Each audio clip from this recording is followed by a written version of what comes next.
So, we talked about how before sin, before we became separated from God, which was a choice we made as free moral agents, was our choice of our free will.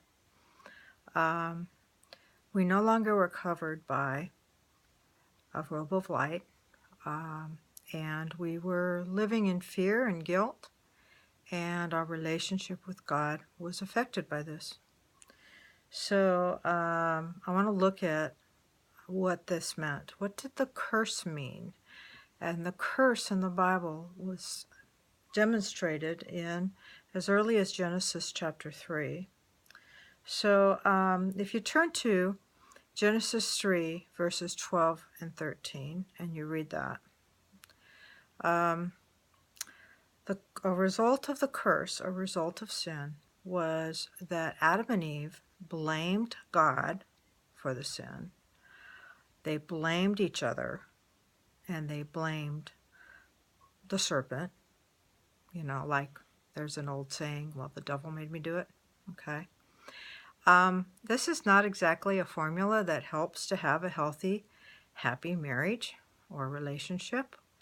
So it definitely put a barrier between Adam and Eve and their relationship and every couple relationship since then. And it put a barrier in their relationship with God.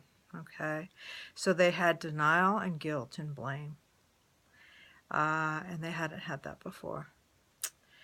And then if you turn to Genesis 14, Genesis chapter 3, verses 14 through 19, God gives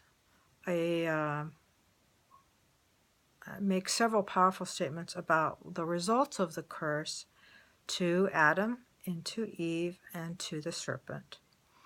And many people misunderstand when they read this, and they think that this was God's will, like one of the 10 Commandments. That's not correct. This was a result of sin, a result of using our free will in a way that God did not intend. So the curses that were pronounced were our fault. They weren't a result of that. This was how God wanted things to be. Okay.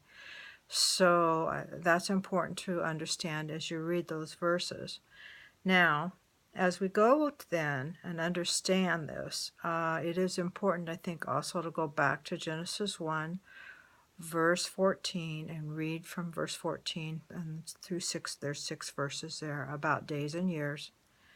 Remember that days and years were something that they understood before sin.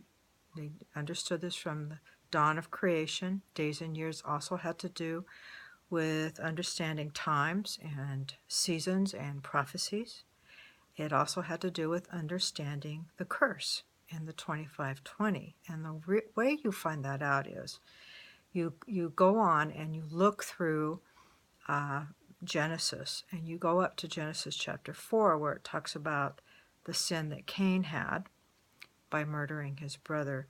He received the 7 times curse. Cain received a curse for his sin, and his sin resulted in a 7 times curse. And then his son, one of his descendants who committed the same sin, received that same 7 times curse, 70 times 7.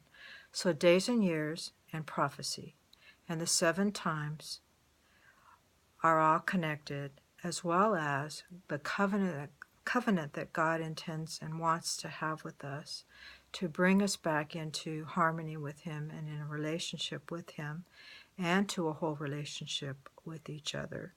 And you also find this when you read Leviticus 25 and 26 and Deuteronomy 28. So this is where the charts come into play. Okay. So I'm going to come back to where the first promise was given about this. Genesis 3:15. And I will put enmity between thee and the woman, and between thy seed and her seed, and it shall bruise thy head, and thou shalt bruise his heel. So this was the promise that a seed from Adam and Eve, who a descendant born of a woman would be the Messiah who would bring the solution, and the solution was what happened with Jesus. Now, if you want to go through several other chapters in the Bible, go up and read Isaiah chapter 53. It's a whole chapter about what would happen when Jesus came and lived and died on the cross. Okay, it's a powerful chapter about a God of love wanting to reunite with us and what Jesus went through. So, having said that, I'm going to go to Ezekiel chapter 36. Give me a moment to turn my Bible here. I have it marked, so hopefully I'll find it quickly. Here we go. This is a powerful promise that goes along with Genesis 3:15. Starting in verse 25. Then will I sprinkle clean water upon you, and ye shall be clean, and from all your filthiness and from all your idols will I cleanse you. A new heart also will I give you, and a new spirit will I put within you, and I will take away the stony heart out of your flesh, and I will give you a heart of flesh. And I will put my spirit within you, and cause you to walk in my statutes, and ye shall keep my my judgments, ye shall keep my covenants and do them. So this is a promise to heal us, to bring us to wholeness and a covenant relationship with him. So remember that the 7 times curse, the 25-20 curse, what also included promises. Okay.